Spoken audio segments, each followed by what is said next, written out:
Welcome to a fantastic edition of Rebellion's educational series. I'm here with David Weisberger, CEO of CoinRoutes, which is a fantastic crypto trading system that very simply will give you better execution prices than their competitors. Is that summing it up essentially?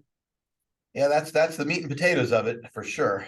Wonderful, wonderful. I've heard great things about your system from a number of people in the market, and I wanted to hear more about it. But before we get to your company, I want to talk about Bitcoin. It's up almost 50% this year. It's number one asset class right now in the markets. How do you feel about the current price? I mean, I'm actually extremely bullish, but let me explain. I talk about this stuff fairly consistently, and for 3 or 4 weeks, I've been saying the same thing. About a month ago, my assessment was the single most bullish thing that could happen would be Bitcoin fail, but not spectacularly, to pierce the 200-week moving average, which on a descending basis was around 24.5 or thereabouts. And my thesis is if you just rip through it to the upside, yeah, people will get exhausted and, we'd probably fade back again. And in fact, it's made a couple of attempts through it so far. But each time it's failed at that level, it's done a pretty good job of bouncing off of the 22 to 23 range. And basically what you're seeing is a bunch of factors. So let's just talk about it from the fundamental side, not from the technical side. So from fundamentally, basically the use case for Bitcoin is very straightforward and the ups downs is very straightforward. Bitcoin will either become digital gold worldwide, which essentially applies a 20x price move from here, or it won't. If it doesn't, it has two scenarios. It has the go to the dustbin of history scenario. That's the one that all the Bitcoin bears like to talk about, say, oh, it's going to be worthless. But there's another scenario, which is actually significantly more likely, which is it becomes a niche store of value used by people in countries where the currencies are not stable. Well, my first question is, if it does go to the dustbin of history, what do you think would replace it as the preferable digital currency or kind of digital gold? Ethereum, is there something that you would see being the new Bitcoin, if you will?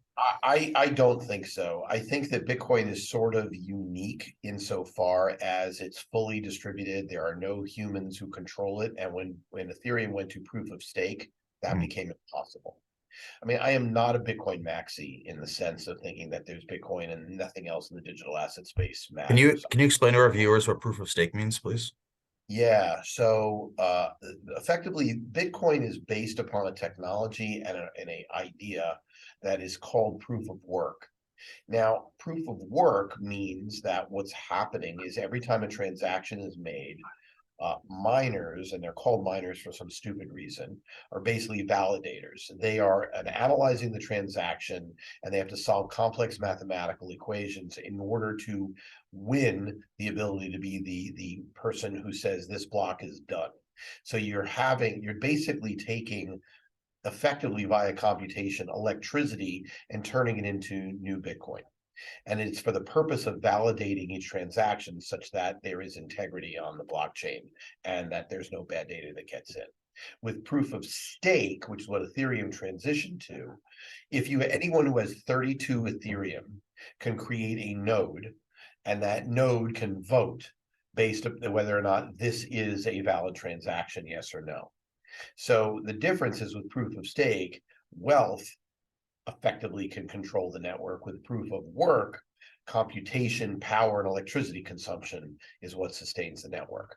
Now, one could argue about whether or not there's an environmental impact of Bitcoin. I would argue, quite frankly, that first of all, the raw amount is very low, but even beyond that, the number of validators using sustainable energy is very high. I actually think that Bitcoin is net positive for sustainability, but put that to the side.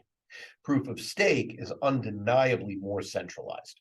Okay. You can argue as much as you want that no one controls the network, but to have the digital base layer of value be something that's centralized, I think it's going to be hard to do, with the possible exception of there are people who believe that the base layer for the internet should be digital dollars or digital gold or stable coins or whatever.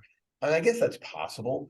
I just don't think that allows for a counter check to profligate governments. And I think that Bitcoin, for people who don't know that, in the Genesis block of Bitcoin was mined during the global financial crisis, and it was a cautionary tale about the Bank of England. The fact is Bitcoin came of a lineage of don't print money endlessly. And so Bitcoin's monetary policy is fixed, famously in somewhere around 2140, excuse me, so over 100 years. The last new block of Bitcoin will get mined, and it will simply have to be generated on transaction fees. So right now, for the next year, year and a half, we have about a 2% inflation rate for Bitcoin. That will then get halved to a 1%, then it'll go to 0.5%, et cetera. That's important because that sort of monetary policy of Bitcoin is very predictable, very clearly understood, and seems to be playing out pretty much as it was designed. Ethereum is deflationary now, but it's controlled by the people who stake the nodes. And so I don't really see that as a competitor. I think that the biggest competitor to Bitcoin achieving what it is quite frankly the other fiat currencies that are dominating, and potentially gold or something else that is quote tangible. I just don't believe that that's the case. A lot of my brethren in my age group tend to think that will be the case, but I think Bitcoin has the inside track. Does your trading system trade Ethereum better versus Bitcoin, or Bitcoin better versus Ethereum? Do you want to explain how that works? Yeah, CoinRoutes is very specific. We trade anything that is a digital asset, anything that trades pairwise. So Bitcoin against USD, Bitcoin against USDT, which is Tether, Bitcoin against USDC, Ethereum against any of those things, or any combination thereof. We Are you trade. only in the US, or are you in other countries as well? Oh, no. No, well, physically I'm sitting in Miami, but the fact is we have clients all over the world, and our clients are dominated by offshore trading. I'd say over 80% of our client volume. And All hedge funds, or I mean, family offices, wealthy individuals? What type of people are trading Bitcoin right now? right now, well, all of the above are trading Bitcoin.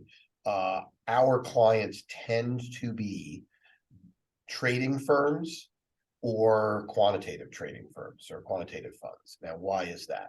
The trading firms that we tend to have trading, with two exceptions, Bitcoin Swiss, our first investor, who believe that best execution is important for them to provide to their customers, and so they do so. And one other, SendWire, who is just emerging from a restructuring after the old FTX debacle. They care about it as well. But most of our customers are agency or not agency firms. They're firms who, if they buy lower, they make more money. If they sell higher, they make more money. Did FTX affect you? FTX did not affect us per se, but our clients were definitely impacted. We had significant numbers of clients who had money stolen from them, several of which went bankrupt as a result, several of which had to close their fund as a result, several of which stopped trading for a month or so, but they're back now. So yes, it affected everyone in the industry, because you can't steal $8 billion from an industry and not be impacted. So there were lots of firms who had money on FTX thinking, well, if they have their name on the side of a stadium, if they're the largest political donor, they must be the safest bet to keep our money there. And understand something, Alex, this is something people don't really get about FTX, is that the reason FTX grew as a platform, I'm not talking about why it became famous or, with the political donations and the stadiums and all that, but the reason it grew as a platform was for a very good reason, actually. They were the first exchange, and probably the best, at allowing capital efficient trading. Namely, they allowed you to trade any product on the entire platform, and there were thousands of them, by pasting any type of collateral. Now, admittedly, part of what happened with them is they allowed certain coins, such as their own coins, to be considered good collateral. That's obviously a problem. But simply put, if you deposited Bitcoin in FTX, you could trade Bitcoin, you could trade Ethereum, you could trade Filecoin, you could trade whatever. It didn't matter. If you deposited dollars or stable coins, you could trade any of those products. A lot of other exchanges to this day, if you deposit Bitcoin, you can trade perpetual swaps on Bitcoin. If you deposit Ether, you could trade perpetual swaps on Ether. If you trade stable coins, you can trade perpetual swaps that are denominated in that. and get your leverage, but they're not one unified cross-collateralized But book. You can't. has that technology disseminated in the crypto industry so it's not unique anymore? No, Okay. not yet. So will someone buy There that are a couple of technology probably? exchanges who have built it themselves, but by and large, it's not ubiquitous anymore. And that's one of the reasons there's a vacuum in crypto trading. It is Understood. clearly there. Now, the other thing to keep in mind is there is an emerging class of firms who want to be prime brokers. Now, the first wave of prime brokers in crypto was all about operational efficiency and had nothing to do with prime brokerage. But prime brokerage, from your readers and your viewers' perspective, is best defined as a firm who will finance all of your trades and provide your collateral across multiple exchanges and do so in a way that's seamless. So hedge funds almost always use prime brokers. I was at Two Sigma. We had, at the time I was there, we had three. They probably have more now in order to finance trades. But the fact is, there are now an emerging group of firms, Hidden Road Partners and Falcon X, Floating Point Group, others, where they will allow their balance sheet and their treasury on exchanges to be used by clients. And so that's emerging to sort of take this place, but it's just not as seamless. Oh, awesome stuff. So how do we feel about regulation? Are you excited about it? I think it'll help your industry. I mean, look, the reality is smart regulation is both important and would be a great thing for the industry. But dumb regulation is running the risk of really, really harming the United States economy going forward. And I phrase it that way very specifically. So let's take a tale. I talked about this a bit in my weekly recap this past week, but let's just juxtapose two sets of regulators in the United States and then compare that to what's going on in other countries. So about a week or two ago, banking regulators put out a paper warning banks about accepting crypto deposits. And the entire crypto industry freaked out, saying, oh, look, banking is going to get cut off again. People are going to hurt the industry. They're doing the wrong thing, etc. So last Thursday, they came out with a clarification 3-pager, which was actually very, very smart. So effectively, the FDA, this was coming from the Federal Reserve, the FDIC, it might have been the OCC also, I'm not really sure, but I think it was definitely those two. And basically what they said was this. They said, listen, we're not telling banks to cut off crypto companies. What we are saying is that crypto fiat deposits, dollar deposits by crypto exchanges are much more volatile than standard business accounts. So let's just say you have a business banking relationship IBM has with a bank.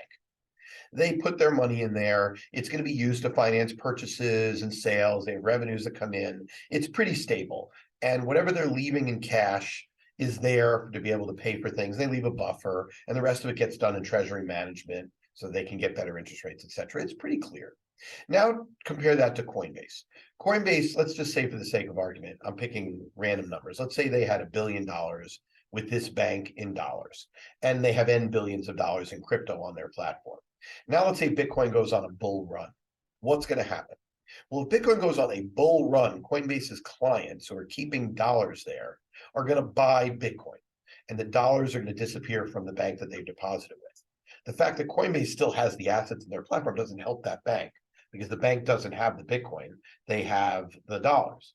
So it's much more volatile. Now, let's say that bank had crypto exchanges as 50% of all of its deposits. And let's say in a normal fractional reserve bank, where the bank would have, say, keep 10% of its deposits on hand and lend out the other 90%. Well, what happens if 50% of your deposits, 50% of those balances get spent in a day? Well, do the math. They don't have enough reserves in their fractional reserve banking to handle it. And so all the FDIC and the Fed said in this paper was, listen, need to have appropriate risk models to understand what your drawdowns could be and that it's more volatile. Well, that's logical, right? That's how a regulator should work with the industry. They obviously talk with people in the industry. They came out with this statement. It makes perfect sense. It didn't worry people, and people got calm. That's a good way of doing regulation. Now let's contrast that with the SEC. The SEC, instead of promulgating any rules, They're doing enforcement actions, and they're enforcing against crypto firms based on 80-year-old laws that were written before a computer existed, much less a digital currency or a digital asset. And in many cases, and there are many examples why, those rules simply are unworkable for crypto. Many people in crypto will use the words, if it's called a security, it's a death sentence. Well, what they're saying is, if it's called a security and securities laws are 80 years old, or in really good cases, 40 or 50 years old, and in some cases, 20 years old, but the fact is they're old. If those the crypto exchanges can't comply with those rules, they literally can't offer the product. So lending products in the United States pretty much can't offer anymore. But Gensler went with New York Magazine, and he's been talking about this, and I've heard this from staffers of the SEC for 4.5 years. His basic point is, other than Bitcoin, he says everything really is a security. Now, my answer to that is twofold. Piece number one, so what? Being a security shouldn't be a problem. You should be able to adapt securities rules to work with digital assets. You shouldn't be forced to have to do T+2 settlement on an asset that can be on demand and can settle automatically with less friction. You shouldn't need transfer agents when the blockchain handles it all. You shouldn't need to be able to trade only in dollars when exchanges allow you to trade the same asset against Bitcoin, stable coins, dollars, euros, or whatever. All of these things that don't work could be fixed. And Commissioner Peirce, Hester Peirce, has made multiple speeches talking about what needs to be done, namely new rules in consultation with the industry in order to do the things that regulation should do. And to be specific, I'll get more specific, there are 4 things I think regulation really needs to do at a high level. First and foremost, protect customer assets. Right now, if you buy a stock in a TD Ameritrade account, and your broker or a TD Ameritrade, I pick them as an example, and TD Ameritrade goes bankrupt, your stock was actually owned by TD Ameritrade, sort of. It was really owned by DTCC in street name, and they had a thing in their ledger saying this was TD Ameritrade's, but it's not claimable by the bankruptcy, TD Ameritrade bankruptcy in this particular case. Those assets will look through to the customer. Plus, with SIPC, Security Industry Protection Corporation, quite a bit of your assets are protected by the government as well. So you get kind of twofold protection. In crypto, you have neither of those two things.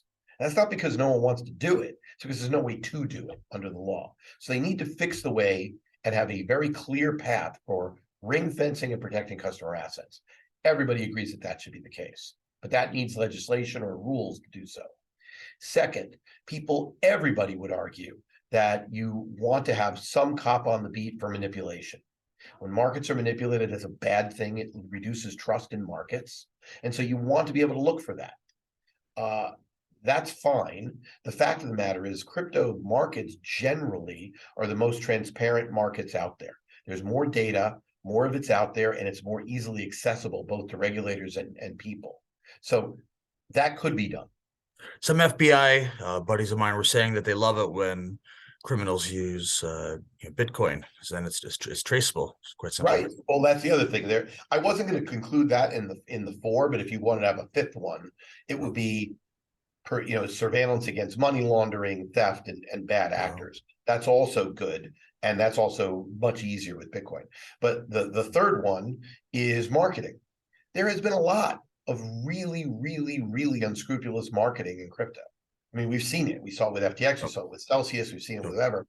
People who claimed, and if you understand what happened, both Voyager and Celsius told their clients that you give us Bitcoin, we will lend it out as an agent, we will take a small piece, and we will pass most of it back to you. And that's what was happening. That's what their clients were told. And in 2019, that was what was happening.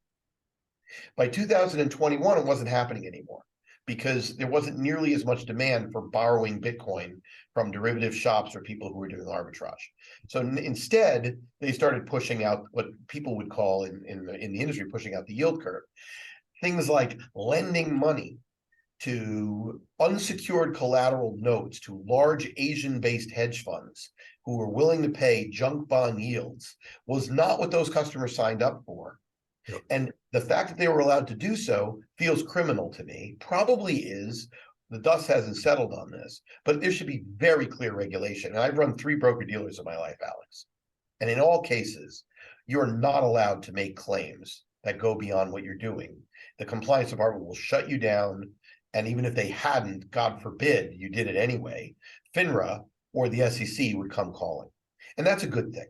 You shouldn't be allowed to make representations that are false. And lots of people in crypto have done that. I've seen it for 5 years. It depresses me. It has nothing to do with Bitcoin because it's outside of Bitcoin, but there are many projects that make claims and others that make claims that are just false. So that's number 3. And the fourth one is near and dear to my heart, which is actually something that will help with adoption, and that is best execution. You shouldn't be allowed to execute for a customer inferior to what you know you can execute for.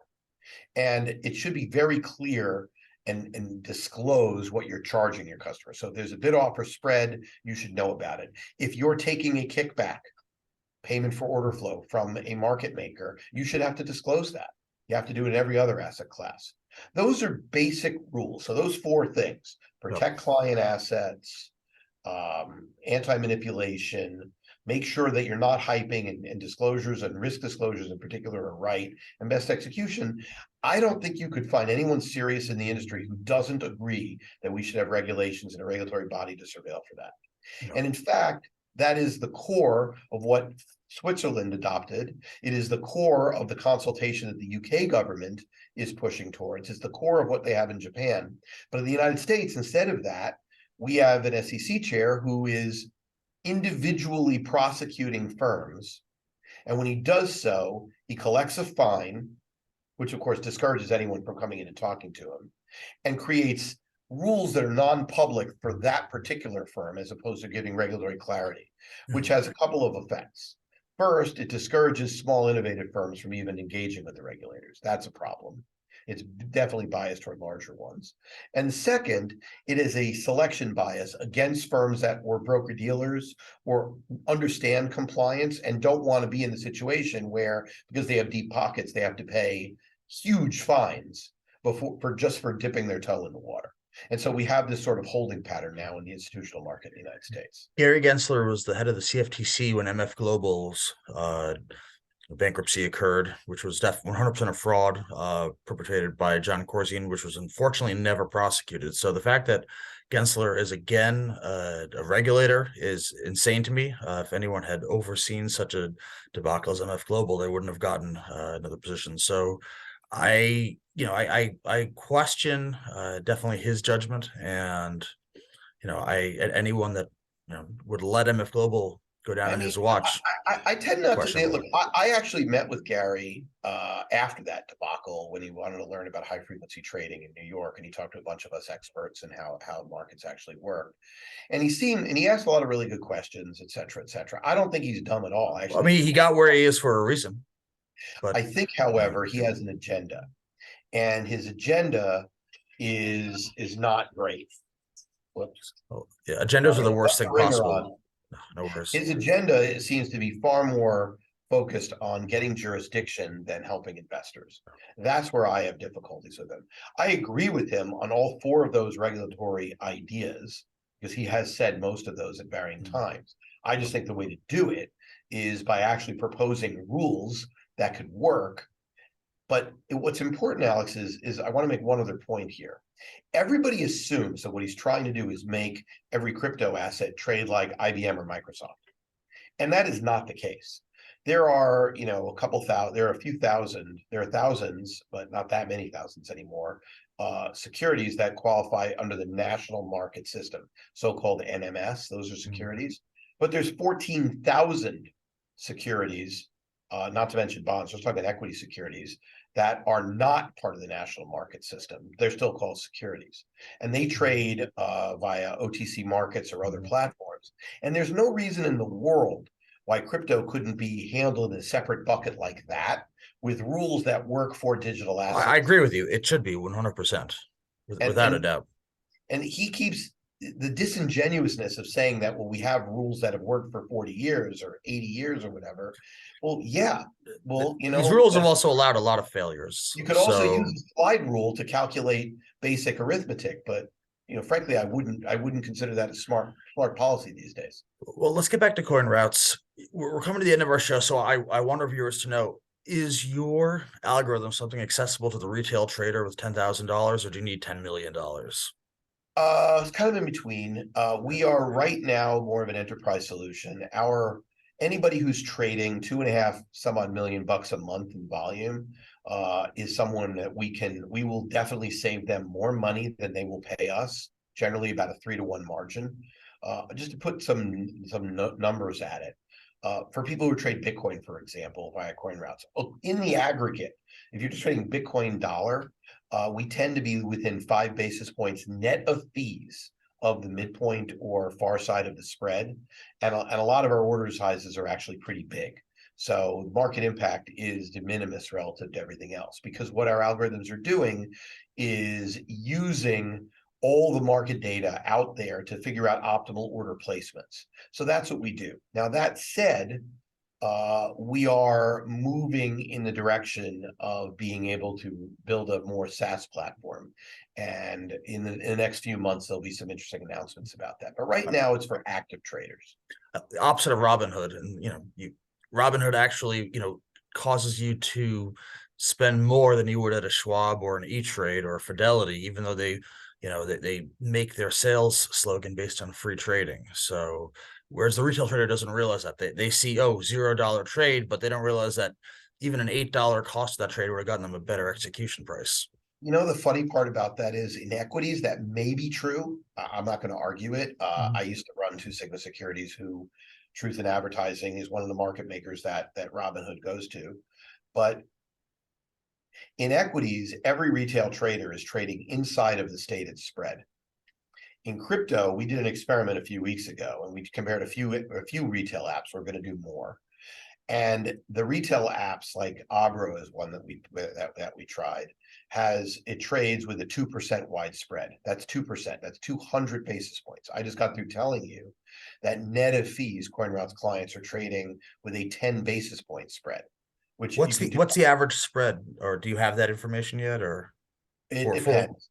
It depends on time of day, which product, etc. If you could ever come up with overall differentials for the various trading apps, I think that would be something that the crypto community would be dying to read about.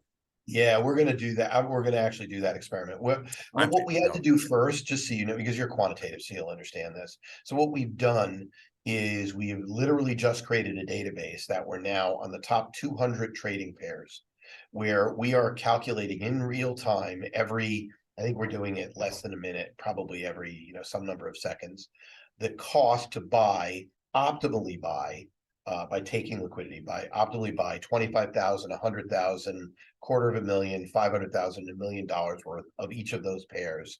And we will use that as a benchmark in order to calculate how well every application does. And so we'll be able to do what's called transaction cost analysis from anybody's file of trades.